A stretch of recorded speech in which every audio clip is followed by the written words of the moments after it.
Man, dude, I love that song so much. That thing just hits, man. That gets you amped up, gets you ready for a show right there. Man, we are back. It has been a fun week 5. A lot of the things we talked about Sunday morning at our live shows that we have at 11 a.m. Central Standard Time, getting you ready for all your weeks, getting you rosters, start sits, last minute ins outs. Man, a lot of that stuff came to fruition. We had a lot of great questions involving a lot of players. Actually, there's still a lot of people that are scared about Jamar Chase, but we might have something that'll save his season for the most part, which we'll talk about later on. But regardless, you'll notice we are without Mick this evening. He had to work late, keeping the lights on out there in California. But as always, we got our boy Slayton, Snipes by Slate. How you doing, brother, man? I'm doing good, man. Had a lot of heartbreaking losses and some big time wins this weekend, so definitely a mixed bag of feelings, but we're trucking through. Yeah, man. We didn't have so much going on as far as like injuries this week, like we've had in the past few weeks. Man, we've had so many injuries this season, haven't we? Yeah, it's been disgusting, man, and it really hurts for anybody that's just a lover of ball, man. Like it just really makes me sad to see like all these big name receivers, all these quality running backs and tight ends and QBs and all these guys that you want to root for and you want to be fans of and you want to like see what they can do and see it all be put together, but it's just shadowed by this. Yeah. Just crazy to see it all unfold, and I guess this is why we play, because you never know. The injuries is what the ticket is there. You never know what's going to happen, and it's if you have the handcuff or if you have the waiver wire fingers or whatever. You got to be on your toes to try to make it work. Yeah. So before we get going too far, as everybody knows, we are partnered with W Energy, and they are offering a zero sugar powder option as far as your energy needs. So if you're looking to get away from all of the canned soda style energy drinks that give you that like bad gut feeling, or just all in all, just you don't feel good because of all the chemicals in it, because there are a lot of chemicals in a lot of that stuff now that they're putting in cans. But W Energy is offering you 10% off of all of your orders, not just your first time order, not just on one item, but every time you go and you order your next tub of W Energy. Use the code Kingmaker. That is good forever. So make sure you go ahead and when you put your order in at checkout, you put Kingmaker there to let them know that myself, Slayton, and Mick sent you that way. Um, Without further ado, man, looking at how this week went, let's talk about some players that are welcome back to relevancy. Again, let's start off with somebody that you were promoting last week, Darren Waller, man. Yeah, dude. I mean, coming back to back. The thing is like he's the biggest body in that offense. And I, as much as I love Waddle, he is a phenomenal receiver. Don't get me wrong.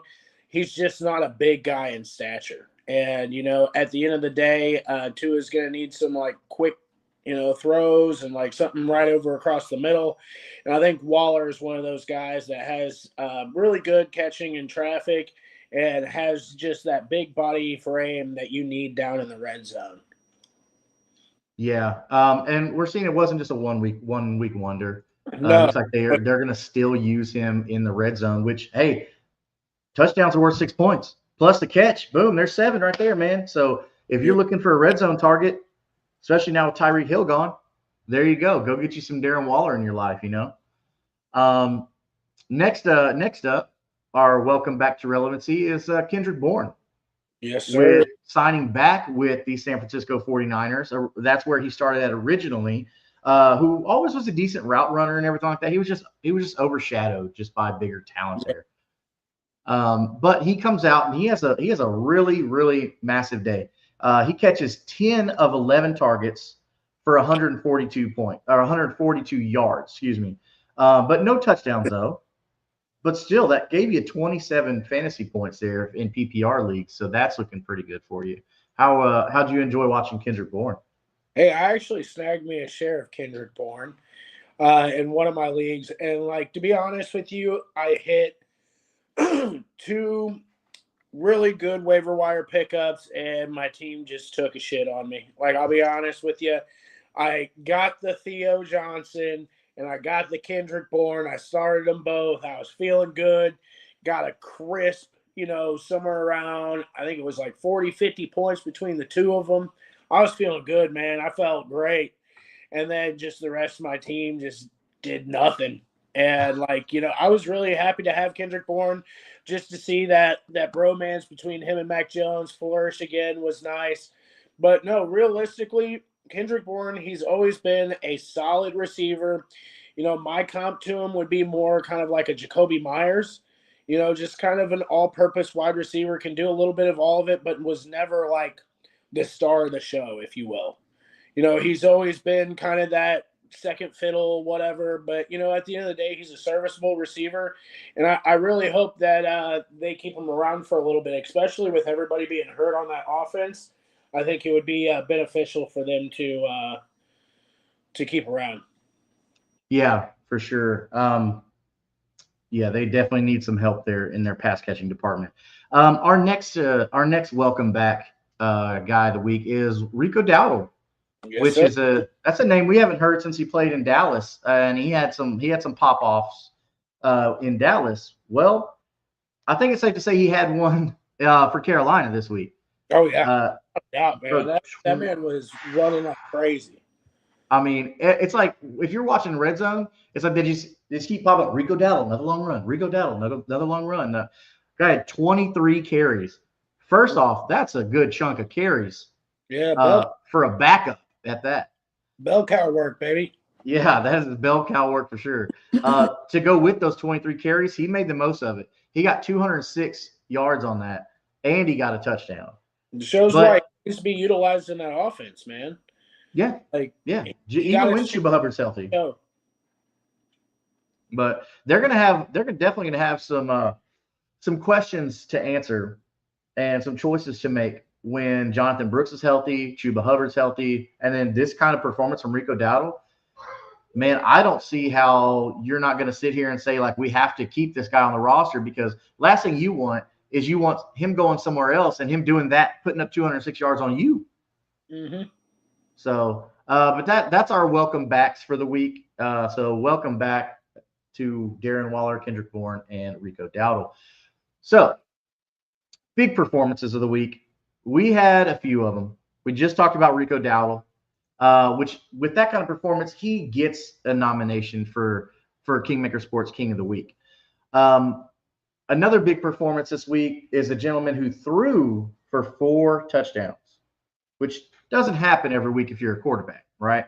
But what also doesn't happen every week if you're a quarterback is you throw over 250 yards.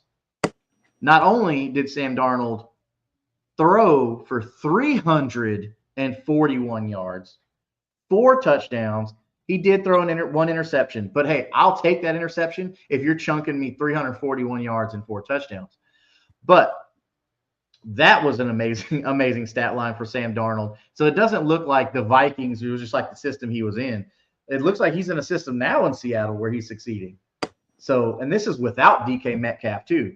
So clearly it looks like if you waited on JSN and Dynasty Leagues and you didn't panic with last year, you're looking really good right now with Sam Darnold as your quarterback in Seattle. Are you feeling pretty comfortable with Sam Darnold as a quarterback there in Seattle? Yeah, man. And like, if you look back at the stats between both him and Baker Mayfield, they were like almost identical.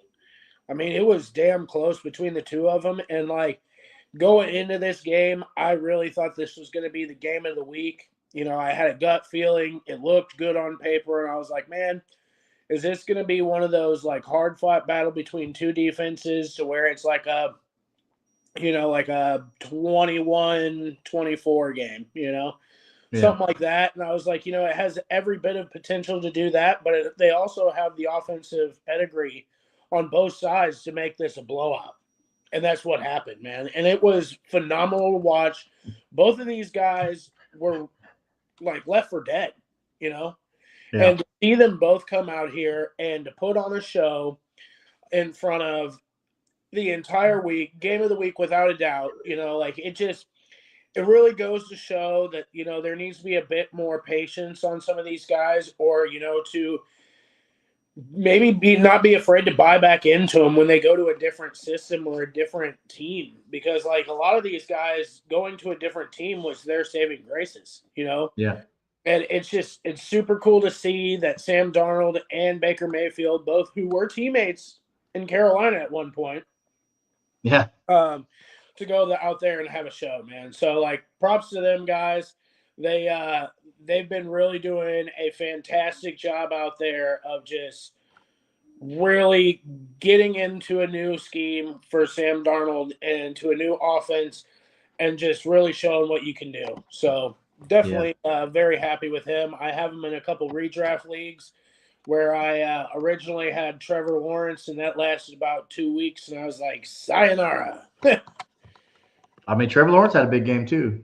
Yeah, I mean, Getting that final drive, final touchdown against the Chiefs. man, that's a Statement win for him. I'm excited to see Trevor Lawrence's growth moving forward. He's had kind of a hard run of kind of a bad start when it comes to coaches in his young career. So, but our king of the week is going to be Emeka Egbuka. Emeka Egbuka is having a hell of a rookie season, man. Like right now, it's between him and Tyler Warren for rookie of the year, but I think Egbuka is starting to run away with it. Egbuka, like the whole offense is centered around him at this point. And I was listening to Ray G and Jordan Richards earlier this morning, and they were talking a lot about Egbuka, just like where they have him ranked as far as in Dynasty and that type of stuff. And it was really eye-opening to see that. But they also hit on the points of like, okay, so now this genie is out of the bottle. When Mike Evans comes back, you're not going to be able to just put him back. You know what I'm saying? Like, this offense is going to run around him for years to come, Yeah. And like, I mean, he's the future, 100%. Yeah, like I don't think you're able to even give him a back seat at the end of this season when everybody's there, Like he has just shown that he was at everything that he was claimed to be, in the draft process. And there was some like separation stats or whatever at the beginning that everybody was worried about, and ultimately now, like, who has a question about anything? Like, he has gone out there, the entire team's behind him, and it's been echoed from day one. The coaches, the Baker Mayfield, like everybody around him was praising his name in training camp and in the offseason whenever he came to the team. Like, it just goes to show, man, like, this guy is for real. And I think this is just a drop in the bucket for what he's about to become. Yeah, I definitely don't see Mike Evans or Chris Godwin, one of the two, being there much longer with the emergence of Emeka Egbuka. No. I mean, he's come out and just asserted dominance from day one. But yeah, so for having catching all 7 of his targets for 163 yards and a touchdown, Emeka Egbuka, you are the Week 5 Kingmaker Sports King of the Week. So keep it up, Emeka Egbuka. If you have him in Dynasty, you are looking really good. Don't sell, even if you're rebuilding. This is a rebuilding asset right here. Yeah, this is who you want to center a team around right now. Yeah. I mean, right now, I mean, he's just as valuable as a Jamar Chase at this point. I'm not saying like in the grand scheme of things, but at this point. So, no, but yes. In all actuality, he is a top 10 wide receiver asset in Dynasty right now, without a doubt. Oh, yeah. And like, there's no way that you can't put him in that list. Like, he is, like, I would much rather have him over like a Malik Neighbors right now. If I'm being honest, not just because he has a better. Well, you got to think he's got a better team, better quarterback. Like, yes, Malik Neighbors may be better or whatever you want to call it, which I don't think so. I've been an Emeka Egbuka fan since he was a freshman at Ohio State, so I'm with it. But I mean, yeah, Emeka Egbuka was always I traded away. I forget who I traded away, but I traded away something to get the fifth pick in my dynasty league to get Emeka Mm-hmm. Egbuka. I mean, I'm like I'm sitting here putting my money where my mouth is. I'm not telling you folks out there stuff that you shouldn't do. I'm doing the same thing. So Infrared says, do we still believe in Woody Marks?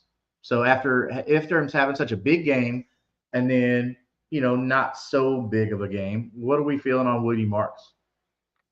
I mean, like it's a game dependent week. It just is what it is. I think what really happened there wasn't a flipping stitch of defense out there, and C.J. Stroud was just out there cutting them up, dude. I mean, realistically, why need to use a running back when you're just slicing these dudes up, no problem? Yeah, on a week where the Ravens defense was so horrible that C.J. Stroud is at Yeah. will doing whatever he wants. Ravens defense is atrocious right now. Like there's so many injuries, and like they just haven't played as a complete unit from day one. Yeah. I don't know if they'll get it together by the end of the season. It's just like absolutely disgusting to watch.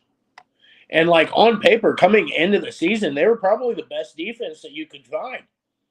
And just to see it play out like this, I was like, damn, man, I was wrong. I was big wrong on that. Yeah. But look, man, I still believe in Woody Marks. I do, Yeah, man. like It's I don't think let's it's let's not panic on here. Let's be patient with Woody Marks. he's a rookie. Uh, he's a Like it rookie. is. Exactly, he's a rookie. All right, so if we're gonna do our Kingmaker Sports King of the Week, then naturally we got to do our Kingmaker Sports Fool's Gold. All right, so Fool's Gold, if you're not aware, we started this last week. Fool's Gold is somebody who popped off, and we don't believe that that's going to ever happen again. Mm-hmm. Okay, so we've got two candidates this week. Our first candidate is going to be the rookie darling, Ja'Cory Krosky Merritt, aka Bill. All right. Um, Bill. 14 carries, 111 yards, and two tutties, and he caught both of his receptions, both his targets for 39 yards. A great game. But are we believing that this is going to be his normal, or if this was a one-off? I mean, I don't think it's going to be as normal by any means. Like let's be honest with you, he's kind of been the featured back most of these weeks, and he's not done that. But at the same time, there's not a whole lot of competition in that back in that room right now, and he seems to be the lone star of that. So, Mm-hmm. I mean, realistically, do I think he's going to go out there and run 100 yards a week? No, no. I think he's more of like a 40 to 50, maybe 60 on a good week, and he's going to catch a couple balls and get another 20, 30 yards there. He's not one of those guys that's a bell cow running back that's just going to keep blowing the doors out. It's just not his style. So, I mean, I think he's going to get touches, but I don't think he's going to be a bell cow running back by any means. Yeah, for sure. He'll have good weeks Yeah, without a doubt. ahead, but this is a kind of an outlier right now. But our Fool's Gold Player of the Week, as we mentioned earlier, is going to be Mr. Rico Dowdle. We know Rico Dowdle. We talked about Rico Dowdle's talented. He's good, right? But are we going to expect to ever see 23 carries for 206 yards ever again? No. Absolutely not. This is something that they didn't expect this. They didn't think this was going to happen. So for that reason, Rico Dowdle won Kingmaker Sports Week 5 Fool's Gold Award. So temper expectations on Rico Dowdle. If you picked him up on waivers, just understand this is not ever going to happen again. So moving on.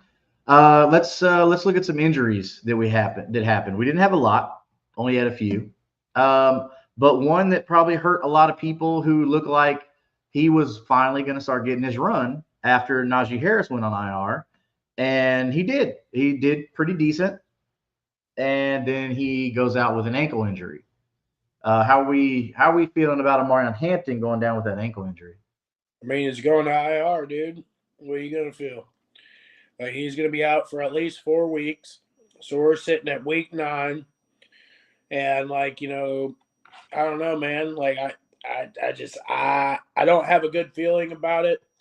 Do I think it's warranted to keep him on your bench until then? I don't know. I know, like, I'm for sure keeping him in Dynasty, but, like, at the end of the day, as far as redraft goes, I'd be pretty fucking nervous, man. I'd be, like, if there's something that's really popping off that's going to be more of a full-time roster spot for you, like, I probably wouldn't hold back unless you have, like, IR spots on your roster. Yeah, if you got an IR spot, you're good. But if not, I mean, that's 4 weeks of him just sitting there. But you don't cut him by any means, like at all. You don't cut him Ryan Hampton. But that's gonna pain you if you don't have an IR slot to sit there and just look at Amari and be like, dang it, man, I need that bench spot too. Mm-hmm. But yeah, so he's gonna be gone for at least the next 4 weeks on IR. So if you're gonna stay tuned for our waiver ads to see who you could possibly replace him with for the time being. The next two aren't big. Darius Slayton had a hamstring injury. Of course, the only reason we're talking about Darius Slayton again is because Malik Neighbors went on IR for the season. So now it's like, bro, Jalen Hyatt. I mean, just pretty much like you're looking at those two guys. Like Wandale's the primary now. Juan Diesel and Theo Johnson. Let's go. Yeah. So that's the only reason we're talking about. Oh, Scat Pack's about to get so many receptions. It's gonna be ridiculous. It's gonna be crazy. I can just like picture you now. Like every time Scat Pack catches a pass, man, you're just gonna be jumping up on the roof. Now, I'll be honest with you though. With that being said, I would definitely be looking into some Devin Singletary right now. Just to be kind of safe on that side because he is a pass catching back as well. And with all these injuries, like it's never bad to look into some other options into that offense just to kind of see what's out there. Oh, not at all. I mean, you should be doing that 100%. So our next one is only worth mentioning because it has fantasy implications for another running back on this team that that I believe is the best running back on that team, but for some reason, they're just totally ignoring this guy, and I'll never understand it. But whoa! Pump the brakes. Let's look at the total touches for each one of the running backs this year. Okay. Because Ramondre Stevenson's at like 38 or 36, and Trevo is at 32. He's not getting meaningful touches though. Like he should be the one at the goal line. He should be the one getting all when the game is important. He should be in the game. He's by far the best running back on that team. But what has he shown? He's shown nothing. And we're just a couple of guys watching on the outside, but we're not seeing what's happening inside that building. And there's got to be something that's happening inside that building for him not to be getting touches. That's fair. Whether it's the pass catching deal, whether it's not the pass catching deal, but the pass blocking, like he's been atrocious there. I don't know if that's why he's in the doghouse, but at the same time, like he hasn't shown us anything. So why are we pounding the table for him like to be utilized more whenever he's not shown anything with the touches that he has been given? And well, I think it's because we know what he can do. Like we've seen what he can do. Like I get it. It's in college. I get that. And if that's what you're getting at, okay, that's fair. But we know what he's capable of and his talent level. So that's the only reason I'm saying that is like talent-wise, he's the best running back on the team. But I mean, I feel like they need to feature him more so that way he can prove that. But Ramondre Stevenson just got paid, so it's like you pay the guys who can use him. Like every other backfield in this league, it's a 50-50 split, just like everybody else. I mean, like my thing is like you got to do more with what you're given, man. Yeah. And if he was to do more with what he was given, there would be no choice other than to put him out there. So that's where I'm like, at the end of the day, what's the difference between him and Harvey? There's really not much. No, well, Harvey wasn't like arguably one of the best running backs coming out of college either. Hendo's been one of the best running backs in college every year he was in college, ever since a freshman. So he's got a little bit more like hype around him. But we've also seen a lot more film from him as well. But I know if Mick was here, he'd tell you like it doesn't matter about like trying to run a two-headed system or whatever. He only cares about fantasy football. So for fantasy football purposes, Travion Henderson is the best option in that backfield. Oh yeah, without a doubt. Well, I mean, Ramondre Stevenson, he's a pass catching back too. I've seen him have big years. I've seen him have bad years. I mean, it's just part of the growing pains, I feel like. But like I felt like this was pretty easy to see coming into the season where it was Ramondre Stevenson sitting there, and I was one of the first ones to say, Ramondre is not dead. He's not terrible. Like, what's not to be that he's not going to get touches in this offense? And I think he's just going to be a pain in the side, a fucking thorn in the foot the rest of the season, or the rest of his tenure being there. And I hate to say it because we all know that everybody wants to see something different. But at the end of the day, like whatever's happening within that building is dictating why he's not getting there. And that's a little bit more troublesome for me. Yeah. So moving on to our trade targets segment of the show. We are looking at a couple players here. One is a trade target, but he's also a waiver ad as well. So we'll cover him both, which I keep telling everybody. I mean, everybody here on the show keeps telling you about this kid, but it doesn't look like people are listening. But the numbers are supporting what we're telling you here. And that's Mason Taylor, tight end for the New York Jets, rookie out of LSU, son of Jason Taylor, NFL great. So we tried to tell you 2 weeks ago that, hey, go grab Mason Taylor before it's too late. Well, he's still available in 14. He's only rostered in 14% of Yahoo leagues. But his targets are going up every week, and his yardage is going up every week. So now, last week, we told you go grab him when he scored 11.5 PPR points, not tight end premium points, but PPR points after he had 7 targets, 5 receptions for 65 yards. And now here it is, week 5, they play the Dallas Cowboys when they needed to go to a dependable pass catcher, so they went to Mason Taylor. And on 12 targets, he caught 9 of those for 67 yards and a 2-point conversion. So that means in the red zone, they will be looking to Mason Taylor at some point. So he got you about 17.5 PPR points this week. So if somebody has him, especially like in Dynasty, go get him right now before it's too late, because he's going to cost you so much money this offseason to go get, or so many pick, or whatever you're trading away in your Dynasty leagues. Go get Mason Taylor now before it's too late, before he costs way too much. Okay, even if you have to overpay. So because Rich Dotson on Dynasty Nerds says an overpay today will be an underpay tomorrow, and I firmly believe that with Mason Taylor.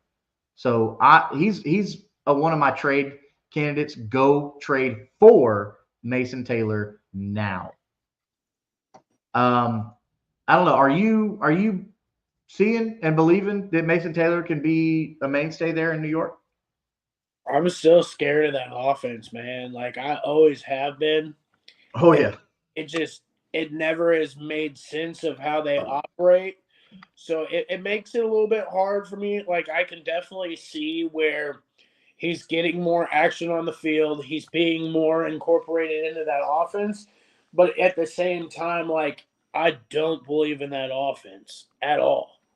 And that scares me a little bit. I don't necessarily believe that Justin Fields is going to air out the ball a whole lot. Like I've kind of seen where he's at. It's a little bit more like RPO type.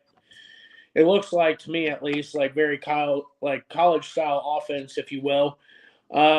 But like I don't know. I mean, like it's definitely somebody that I would love to buy low right now, but I'm not gonna go out there and pay an arm and a leg for him, especially if it's not like a tight end premium league. Like I feel like I could get the same amount of value out of like a Tucker Craft or a Hunter Henry, which is another guy that I've seen a whole bunch all over waiver wires. Yeah. And, if we're being honest with ourselves, like he's about the same talent level, and I feel like he's more engulfed into that offense. But that's for a different, section of the episode there in waiver Yeah. pickup, because I've seen a ton of him out there, and I'm like, what? So definitely one of those ones, and definitely I do like Mason Taylor without a doubt. So Yeah. I was a big fan of him coming out of college. I hated the landing spot, and I'll stand by that quite a bit. Okay. All right. So our next person to go trade for, okay, is probably somebody that people were already skeptical about his sudden production, especially after having his first few years just be very lackluster, drop issues, all that stuff like that. And he's put up some crazy numbers, and that's Quentin Johnston, who going starting from week one on a normal PPR, he got you 24 and a half, 16, 15, 24, and then now he got you 7 in week 5. So the thing is here, I think you should go buy people panicking on this, saying, okay, well, this is what he is. We knew he was coming back down to earth. It wasn't going to last long. Bro, show me how he's not involved. I mean, yeah, he had a bad game, but I mean, are we freaking out right now? I think we should buy on the panic. What do you think? I'm a little bit more panicked about the offense as a whole right now, to be honest with you. I think the reason why things are kind of being awry there, why they've lost their last 2 games there, is because they're missing a whole bunch of pieces up front. And, you can't really hold back or, get time in the pocket when you got no offensive line. Yeah. So that definitely makes me worried. You just lost your studded running back as well. So you have no run game, no line. I mean, you're going to have to throw the ball, but at the same time, how much time is he going to have? Where Yeah. QJ thrives off of that long ball. Yeah. He doesn't thrive off of the middle of the field type of targets, where that's third and Keenan and that's Lad McConkey. Third and King. Yeah. Well, I mean, So, all I'm saying is kind of driving my point home a little more, though. Like to buy him now on the low, because even if he has another bad week next week because of the low targets and all that stuff, because if we're looking at the film, not just looking at the box score, because that's what a lot of people do wrong, is they just look at the box score, they don't look at the film and say, wait, there's a reason why Quentin Johnston's targets are low. It's because Justin Herbert had to dump it off real quick to Lad McConkey or Keenan Allen or Rondé Gadsden because he has no time, because there's no legitimate threat at the running game. So they're just going to blitz, blitz, blitz. So, I mean, thank you really for proving my point more, because once Joe Alt comes back, once Amarion Hampton comes back, and this offense is back to clicking, bro, I think Quentin Johnston's going to be fine. But if you are worried that, hey, this Quentin Johnston had his 4 weeks, that's cool, man. No worries. Maybe now you just sell him for, whatever you can get for him. In Dynasty, I mean, you could easily get a second round pick. I sold high on him and got a 27 first for him. So, hey, I'm happy with that. But if you want to hold, it doesn't hurt to hold him, because you probably drafted him or you got him cheap when he was, had after his second bad season. So, I mean, still, you're doing well. So I got kind of one that I've been thinking about here for a minute. What's your thoughts on BTJ? So what I'm seeing right now is that, yes, he's being underutilized. That offense has not looked the best, but we're staring down the barrel of a 4-1 team. A team that's most likely going to be competing for the playoffs. Yeah. And, I think down the season when they're going to have to play to make the playoffs, they're going to have to throw this ball. Yeah. It's going to be an all-out chaos. And, like, I think Trevor Lawrence can do it. And I definitely believe that Liam Cohen can guide an offense to get there. But I seen a little glimmer of hope this week against Kansas City. Granted, Yeah. I know it's Kansas City. You know, there's a lot of moving pieces in this whole thing. But right now, there's a lot of people that are down on him, that are very low on him, because he's gotten you 6 points, 7 fucking points, something that you don't really necessarily, you can't even flex that. You know, it's Well, something. do you know why his points are so low this season? Yeah. It's because he's dropping the ball. I mean, look at these target to reception numbers right here, starting from week 1. So week Yeah, he's 1, been out of dealing with seven injury, too. targets, he only caught 1. Week 2, out of 12 targets, he only caught 4. Week Yeah, but 3 half against of those Houston. weren't catchable either. If you're watching the games, you'll know that. I mean, and that's fine, but I know for a fact that I've watched games where they hit him in the hands and then bounce right out. It's Yeah. like he just he Did you didn't know know that how he's to got a wrist close injury his too? grip. What's that? Did you know he's got a wrist injury too? Well, then that's something that they need to, that's not on us, that's on them. Now, if he's got a wrist injury, then that needs to be out there and they need to deal with that It and has been maybe there. because they're making his He was numbers look questionable bad. for the first 3 weeks, man. But this is the most yards he's had, the best target reception ratio he's had all season. 6 targets, 4 catches, 80 yards. So it's looking better for him. But I believe in Trevor Lawrence. I think Brian Thomas Jr. is a good wide receiver. I think he just, I mean, maybe he's having a sophomore slump. We know that's a real thing in the NFL. So, I mean, we saw it last year with C.J. Stroud, right? Coming off of an offensive rookie of the year season. And dude, yeah, I'm with you. I think Brian Thomas Jr. is definitely a trade candidate. Are you telling people to go trade for him or trade him away? Trade for him. 100% trade for him. Yeah, 100%. I want pieces of offenses that are going to be in that playoff push, because at the end of the season, what's going to happen is they're going to get into full on just air raid shows a lot of the time, especially with a team that doesn't have a defense that's worth a damn at all. Yeah. But that defense is horrible. Just Yeah. like the Cowboys defense, I want to stack up on every Cowboys player that I can right now for the playoff push, to be honest with you, because the team is going to be fighting. They're going to be within striking distance to be in the playoffs, and they've got no defense. And Yeah. they're going to have to throw the ball in an obnoxious amount of time. You know, so that's kind of one of my key things that I look for right now in the middle of the season, is identifying these teams that are going to be big candidates for a playoff push, and try to load up on those wide receivers, those running backs, those QBs, and just really. So, I mean, with that being said, like, yes, I would be attacking your LA Chargers, whether it's your Quentin Johnsons or your Keenan Allens or your Lad McConkeys, whatever your flavor. But you want to get pieces of these offenses that you have a good feeling or a good inkling that they're going to be in that playoff push, because that's where fireworks happens. They're at the end of the year when they're fighting and you're in your week 14, week 15 playoff push and you need those players to go off. Those are the players that you want to have. Oh, 100%.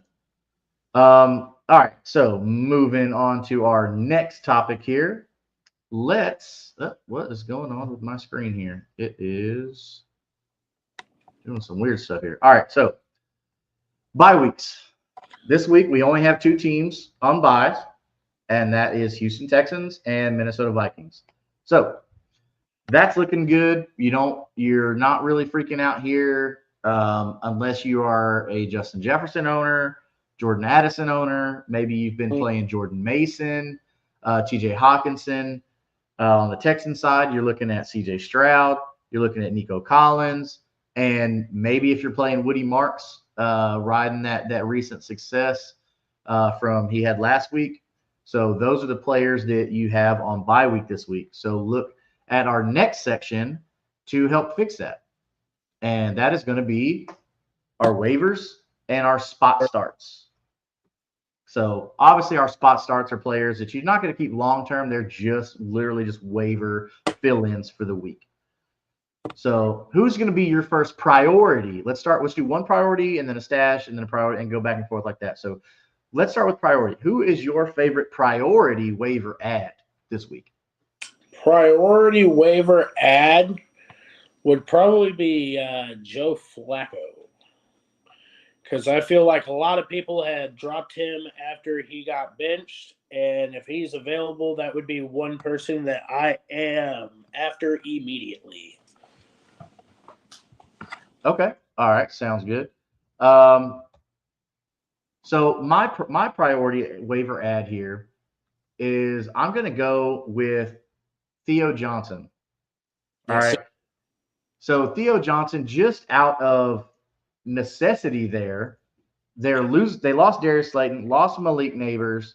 So Theo Johnson is somebody who's been looked at a lot in the red zone and who's done well with it. In the past 2 weeks, he's gotten you 3 touchdowns. Okay. Last week he got you 10.7 points in non tight end premium. This is just standard PPR.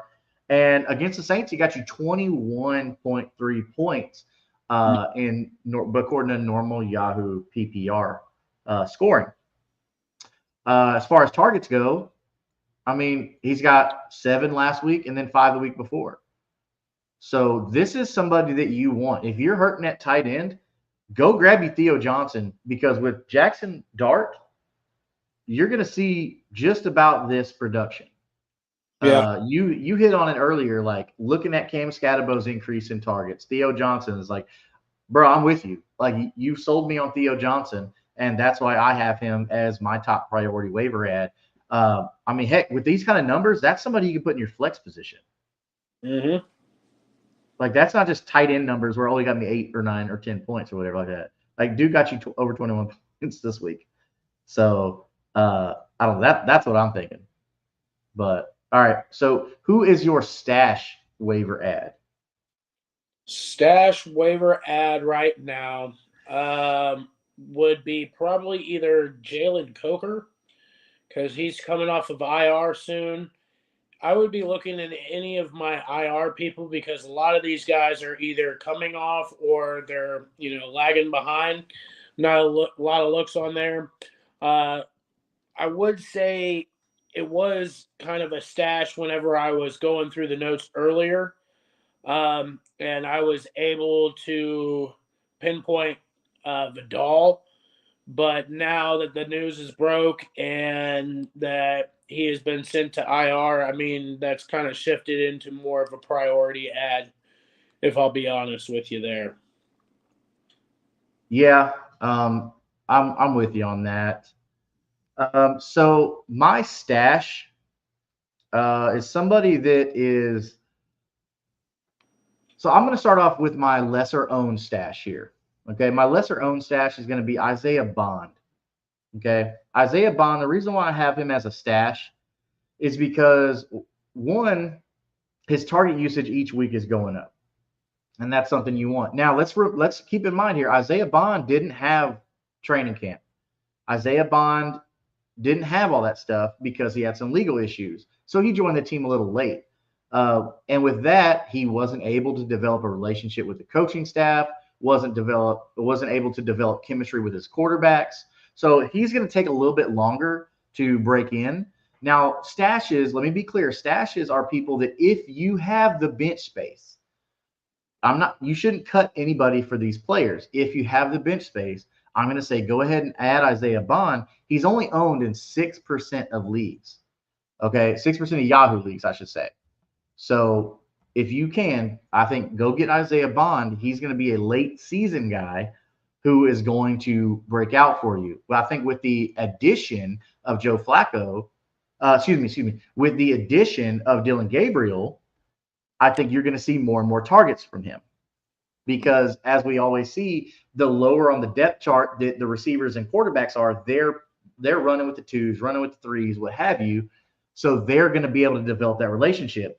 Now it just kind of works out that Isaiah Bond has worked himself in the starting role. and Dylan Gabriel's worked himself in the starting role. So this is going to help because Dylan Gabriel and Isaiah Bond are more familiar with each other from running second team and scout offense.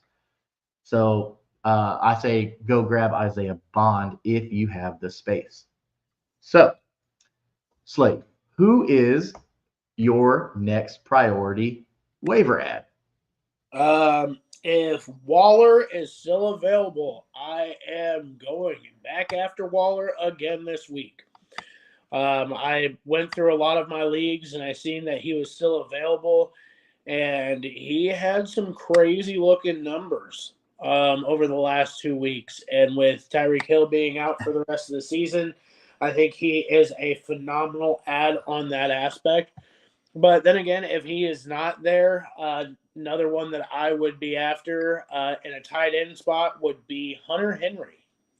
Hunter Henry, I seen was available in 5 of the 7 of my leagues, and he is tight end number 5 on the season. Mm-hmm. So if you see him out there, he would be a great flex. Yeah. Low maintenance, kind of an easy throw in there for you. And he's shown to be somebody serviceable in that offense and somebody that's trusted by Drake May. Yeah, so Hunter Henry is actually owned in 86% of Yahoo leagues. So people are wising up to Hunter Henry.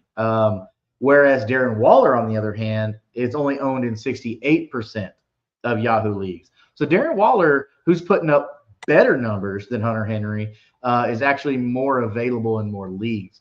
So I like your pick with Darren Waller there, going and grabbing him, especially with Tyreek Hill being gone. Yeah, So and that's a big one. What happened again for the second week?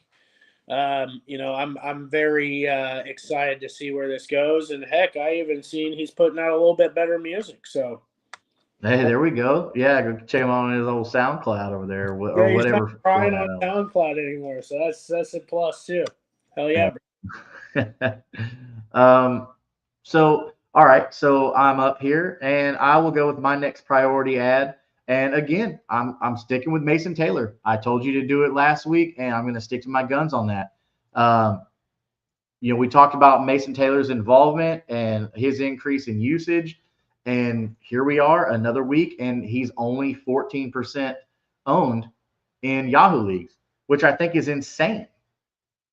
Like, I don't know how Mason Taylor is only owned in 14% of leagues. Now, I get it. It's Tuesday. Waivers will process tomorrow, but that's why you need to go and put your waiver in on Mason Taylor now.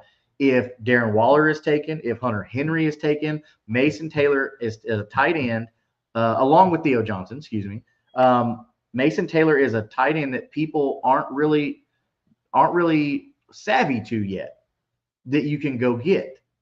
So I'm going to say go get Mason Taylor if you need help at tight end or you have a spot. Heck, again, these numbers, just like Darren Waller, like they're going to be flex spot worthy points. So go get you some Mason Taylor. And if you're in Dynasty, like I said, trade for him early. He's not going to be on waivers in Dynasty. There's no way Mason Taylor's on waivers in Dynasty. But see if you can throw an offer out there. And tight end premiums, you may have to pay up a little bit if you believe in the future. If you're like Slayton and you don't believe in the Jets, hey, fine. That's your prerogative, no problem. But maybe you can go grab him and he can pay off for you. So, all right, Slayton, what is your last stash? Your last stash for waivers? Last stash for waivers. I think I'd probably go back to Kayshon Boutte. Okay. He has quietly been halfway decent, halfway serviceable through the season so far. And as much as I love Stephon Diggs, he's a little bit older. He's a little bit banged up, from years prior. I think this week was a little bit of an anomaly for him. I don't think he's capable of doing that, but I do think that offense is headed in the right direction, man. A lot of really good things coming out of there. Drake Mays looked really, really good. And I think that they're going to be able to put it together, but they're going to need the pass catching options to fulfill that. Okay. Awesome. All right. Well, that concludes our waivers and our spot start section of the show. Those are our main priority ads and our main stashes. So hopefully you can get in ahead of time right now before waivers clear tomorrow. Get those ads in, and they can help you win some matchups.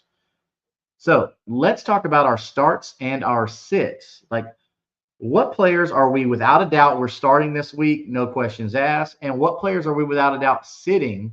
Um, Now there might be a couple. There might be a couple players that you're a little questionable about, but you can't sit them because you drafted them in your first 3 rounds or something like that. But we recommend you sit them if you have better offers. So Slade, why don't you go ahead and lead us off? Who is your first? Like, I'm starting them with authority player for week number 6. Josh Jacobs with authority. With Uh, authority. with authority, my man. He's been outstanding this season. I think he plays a soft defense this week for him to be warranted some more points. Coming off of a fresh bye week, ready to go. I think he's going to be a hammer this week. So definitely firing up Josh Jacobs. All righty. All righty. I love that. So my start with authority, I'm going to stick with that. I love that. My start with authority is going to be Bo Nix versus the Jets. I think Bo Nix has been showing me what I want to see, especially against the Jets, who just can't really get it together, man. Like, I think that Bo Nix is able to distribute the ball well enough out there that he's going to be able to get it done for you.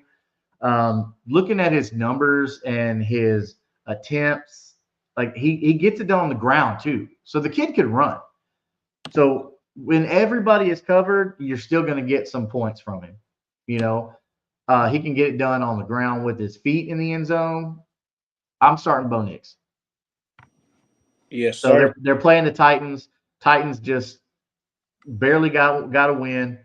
But hey, look, the Titans are one of the worst teams in football right now, and you want to play players against bad teams. So, who is your sit? Give us give the people somebody that you think should be sitting on your bench this week. Oh man, man, oh man.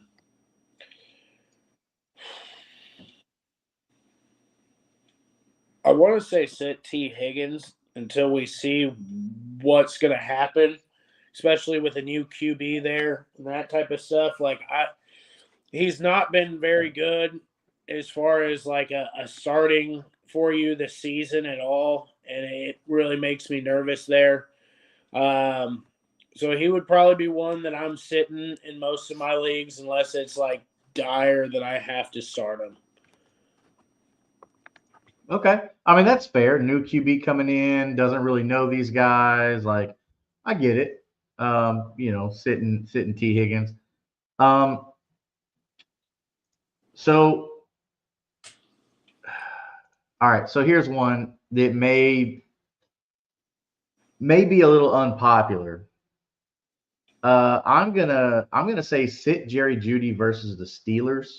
I know Jerry Judy's season last year he did very well, but I don't feel very confident in how they're using Jerry Judy. Just for the simple fact, like his targets are low, his receptions are even lower. I mean, his yards are dog crap. And people are starting to bail on Jerry Judy. So if you still have him on your roster and you drafted him high because of the season he had last year, don't play Jerry Judy this week against the Steelers, who are probably going to beat them pretty good. I Mm-hmm. mean, they're gonna take their daddy belt out and give them a good old whooping. Mm-hmm. So that's who I got. All right, let's give us another start for week 6. All of the Cowboys offense, start them up. Just all of All of them, dude. them. I All mean, the like Cowboys. I wouldn't be starting up Tolbert or I wouldn't be starting up, the other bums, but your main three, your main four that you have in that offense, your George Pickens, your Javonte Williams, your Jake Fergusons, and your Dak Prescotts. You're starting all four of those bad boys, without a doubt, with authority. With authority. With Awesome. authority, dude. Love that. All right. So let's see here. So my next start is I'm going to start Ashton Genty versus the Titans. Look, Ashton Genty's offensive line is just atrocious. Mm-hmm. Okay. But this is two bad teams. Two bad teams playing each other usually means points. And I know that doesn't make sense, but for some reason, the NFL is backwards in that regard because they're so bad, they're just going to put up numbers. Neither one of these defenses are great. The Raiders just got their freaking butts beat by the Colts 40-6, where they got no sacks. Like they couldn't get to the quarterback at all, get to Daniel Jones at all. So I believe that the Raiders are actually going to put up some points against the Titans because the Titans are going to be able to put up some points against the Raiders. So if you were scared about Ashton Genty and all his stuff like that, confidently start Ashton Genty this week against the Titans. All right. Do you have another sit, or do you have a start that you would prefer to go with? We'll go dealer's choice on this one. Start. All right. What's your next start? I'm starting Roma Dunze. Firing his ass up, boy. I think they play a real soft defense as well, coming off of a bye week, healthy, ready to go. I think he's going to be coming out lights flashing, just blazing, man, with authority. There we go. I love that. All righty. So I'm actually going to go start as well. So I am actually going to start Sam Darnold versus the Jacksonville Jaguars because Sam Darnold has shown me, not just last year with the Vikings, but so far this year with the Seahawks, that Sam Darnold can get it done. I know for fantasy he had kind of a slow start, but he was, opened up the season against San Francisco 49ers. I mean, of course, they were looking pretty good at that point in time. And then ever since then, I mean, he's putting up over, almost 250 yards a game. And he's coming fresh off of a 341-yard game with 4 tutties. I don't think that's going to change at all against Jacksonville. I think Jacksonville is going to play neck and neck with them, and I think Sam Darnold's going to have to keep up because Jacksonville's going to be coming off riding that momentum. They're going to have a lot of major confidence, and they're going to be putting up points, which means Seattle's going to be putting up points. So that's why I'm going to go with Sam Darnold on this one. You said that the Steelers are playing Cleveland, right? Yeah. So my next sit would be any of the running backs for the Steelers. I want no part of that rushing offense this week, especially if Jalen Warren plays. He's coming off of an injury. Still not 100% from what I'm reading, but he's risking it. Like he might actually go out there and play. And against Myles Garrett and probably the best defense that we've seen so far this season. Yeah. I don't foresee them getting a whole lot of rushing yards unless they pass the ball a whole bunch to them. But even then, coming off a soft tissue injury, I think it was a soft tissue injury or an ankle. Who, Jalen Warren or who? Jalen Warren, yeah. It's a knee. Yeah. So with a knee injury, like I don't feel comfortable, especially with a stout defense ahead of you. Yeah, no, you're right, man. Like Jalen Warren's something that's gonna suck. Like if they're gonna try and force him out there, which they shouldn't. Like don't try and get him out there if he's not ready, and hopefully they're not persuading him. But no, that Cleveland defense is legit. Yeah. So I feel you on that, man. So my sit this week is somebody that you're not going to be able to sit because you drafted him too high, but he is going to be blanketed by Patrick Surtain, and that's Garrett Wilson. So you mentioned earlier in the show about your lack of confidence with Justin Fields and his passing prowess. Well, that doesn't bode well for Garrett Wilson, especially if Garrett Wilson is going up against the best or one of the best. I know Derek Stingley's out there too, but corners in the league. Mm-hmm. So being Patrick Surtain. So my sit for the week, my biggest name, which people are probably gonna at me on that, and that's fine. Hey, well, I'll talk about it, man. Well, I got no shame in it. Garrett Wilson, man. I think you should sit Garrett Wilson if you have the ability to. Yeah. I agree with you. You know, that's a matchup that I don't like. We've seen Patrick Surtain shut down a couple different guys this season so far, and it looks like he's got another one on the list. So I'm interested to see what happens here. I think it'll probably be a pretty decent game, but at the same time, I don't foresee G-Dub getting a whole lot of trot. No, no, and it's gonna piss you off if you have to start him. That's just how it goes. I mean, you took him in your top 3 rounds. With 7 catches for 27 yards. You know what I'm saying? Like Yeah. it might be a whole bunch of dink and dunk shit at the scrimmage line, but I really don't. I want no part of that. Well, and that's where the good thing about PPR helps us out is at least you get the points for the reception, even if it's for 1 yard. Yeah, living on that Lenny Fournette type of diet there. Yeah, exactly. Oh, exactly. the worst PPR scum in the world. I tell you what. Don't even get me started on Uncle Lenny, dude. The kid All get 7 fucking catches for 27 yards. I'm like, I want to kill people, dude. You got 9 points off of 27 yards. I want to kill you right now. Yeah. Uh, Let's go with our last start sit of the week before we move on, and that is going to be. I'm going to go with David Njoku against the Steelers. And the reason I say David Njoku against the Steelers is because for some reason Dylan Gabriel likes David Njoku. mhm. He wasn't getting as many targets and receptions with other quarterbacks, but here we are, week 5. He put up 9 targets with 6 receptions, 67 yards, and a touchdown. But they were looking at him in the red zone, which is good. That's what you want. You want those touchdown availability and options.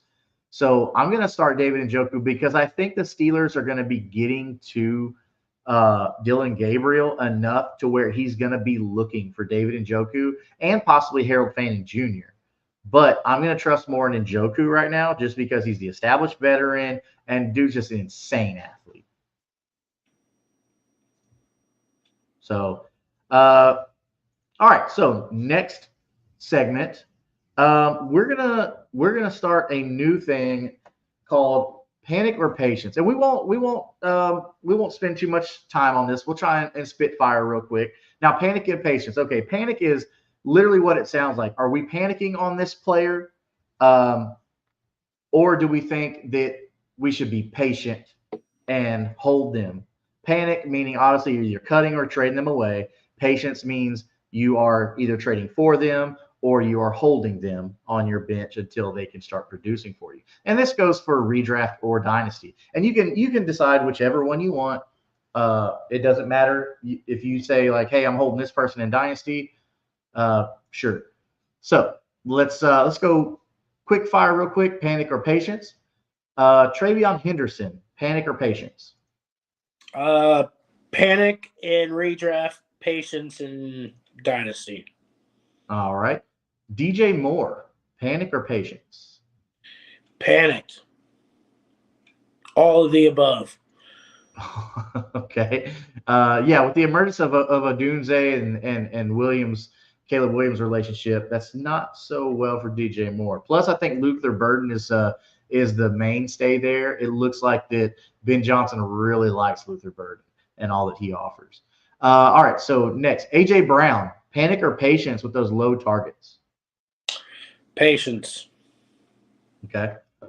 Travis Hunter. Panic or patience with low targets again? Panic. Panic. Okay. Keon Coleman. Panic or patience? Low targets and just the Bills don't seem to like their wide receivers. Panic. T. Higgins. Patience. Now that Flacco's there, patience. All righty. Here's a spicy one right here. Travis Kelce, panic or patience? I mean, he has not been too bad over the last couple of weeks, but I will tell you, once Rashid Rice comes back into this offense, it's over with. And hey, congratulations to anybody that has made it this far in the season and still has Rashid Rice on your bench. You made it, boys. You fucking made it. Yep. We're One more week. Just hold off. One more week. So close, man. And I mean, once you get that back, I'm licking my chops because I have a lot of teams right now that are like 3-2. That all I need is that piece. You know what I'm saying? If he comes back and he looks good, like what he's supposed to look like, it's going to be wheels up. You know? Yeah, for sure. So with horrible QB play and decreased targets, are we panic or patience on Jacoby Myers?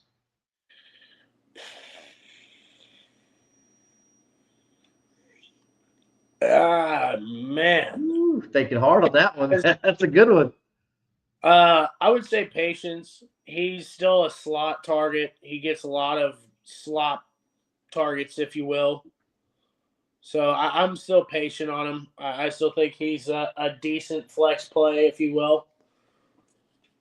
All righty. Next, panic or patience on Chase Brown with his low carries since Joe Burrow has been gone? Patience, patience, patience, patience. All righty. Yeah, maybe an actual competent passer like Joe Flacco can come in and open up that run game a little bit. Somebody that can actually move the ball, yes. Yeah, yeah. Because nobody's worried about Jake Browning throwing the ball. Nobody's I mean, worried he about looked that. good the second half of that game. So I was very surprised whenever I saw it come through today. And I was like, oh, shit. All right. And they were all like gun ho last season or last week talking about, oh, we're not going to ship him off. We're not going to get rid of him. Like, he's our guy until he proves different. And, and I'm like, well, that I fucking never believed that crap ever. that lasted real long. Because it's a business at the end of the day. They're not there trying to make friends. Like, we love you, Jakey. Like, no, it's like, hey, you're not the guy. We found a better guy. So I don't see how you didn't call like Mac Jones or Jameis. I'd be shoot, calling they Jameis. still need Mac. They still need Mac Jones in San Francisco, bro. They're not getting rid of him. I wanted Winston so bad I could taste it, dude. That would have been magic. Hey, there you go. Oh, So Lad McConkey, panic or patience with a lower target count? patience. Patience. Okay. Definitely think that Lad is gonna regain his former glory there. Uh, panic or patience, Alvin Kamara being on a horrible team, and could he be a trade candidate next month when the deadline rolls around? Patience. I would say patience on him. Okay, that's fair. I think Kamara is a good buy low right now to hold just in case he does get traded, especially if you're a contender in Dynasty. Go ahead and trade for Alvin Kamara. If for any other thing, the depth, because we see it all the time. The depth at the running back position is so valuable. So last one, panic or patience, Matthew Golden. Patience. Okay. I don't want. So the only reason that I put Matthew Golden on there, I know he's a rookie, and you shouldn't be too hasty or anything like that with Matthew Golden. But our in fantasy football and our NFL society, it's a what have you done for me lately? Like, we want that immediate satisfaction, and Matthew Golden hasn't given that to us in fantasy football. So that's the only reason why I have him as a panic or patience candidate. So that is our segment, panic or patience. So we will try and do that one about every other week or so, looking at trends of players that we are seeing out online that people are talking about. Let's just say that people are talking about. Yeah, weary, that they're weary about. So if you stayed this long, if you've enjoyed this show, we spoke about at the beginning of the episode that we are a partner with W Energy. You see here on the screen, W Energy is zero sugar, chemical free. If you're trying to get away from all those nasty soda style energy drinks that just make your stomach just not feel good, you don't feel clean, W Energy has you covered there with all their unique flavor options that you can go to w.gg and use code Kingmaker, as you see on the screen, for 10% off, not just your order this one time, but every order and everything in that order. And that lets them know that the fellas here at Kingmaker Sports sent you there and that you want to get away from all that nasty chemical energy drinks. Also, when we reach 100 subscribers here on Kingmaker Sports, we are going to start off with doing a roster review. We will break it down, answer your questions, submit us your questions, everything like that, and we will announce the winner here live on the channel. So before you head out, go ahead, drop that subscribe, drop that like, hit that share button. Use us as your secret weapon against your league mates. I know everybody has their own. I have people that I listen to, Slayton. I know you have people that you listen to. So it's always good to have that source, and hopefully we can be that source for everyone out there. So we definitely appreciate y'all helping us grow the channel. We are doing this just because we want to use our years and experience and knowledge of fantasy football to help everyone out here win, hopefully, multiple fantasy football championships. So, Slayton, do you have anything for the people before we go? Yes. When in doubt, bet over on half an interception for Geno Smith. You've been making some money off Geno Smith's interceptions, bro. Dude, I've been killing it with that man. Him matched up with over 3.5 receptions for Emeka Egbuka. Wow. I'm telling you, free game here, boys. Take it up. Hey, so listen to the man right there when he's telling you. He's giving you free money in your pocket. So go ahead and listen to Snipes over here when he's telling you take those bets, because that's money right there. Then you get a little freaky, throw a little bit of Jalen Hurts in there for a rushing touchdown, or Josh Allen for a rushing touchdown. Can't go wrong. Can't go wrong. No. What is it? Death, taxes, and Josh Allen's going to vulture your touchdowns. Yeah, death, taxes, Geno over. Geno throwed a pick. Well, from Slayton and myself, no, we're missing Mick tonight. He's out there keeping the lights on in California for everybody. So next time Mick's on, say thank you. If you see him out there, tell him thank you. We thank you for joining us tonight, and we will see you Sunday morning, 11 a.m. Central Standard Time, answering all of your roster questions, helping you get ready for win another week. Thanks to Kingmaker Sports. So thank you very much, and we will see everybody on Sunday. Go get them.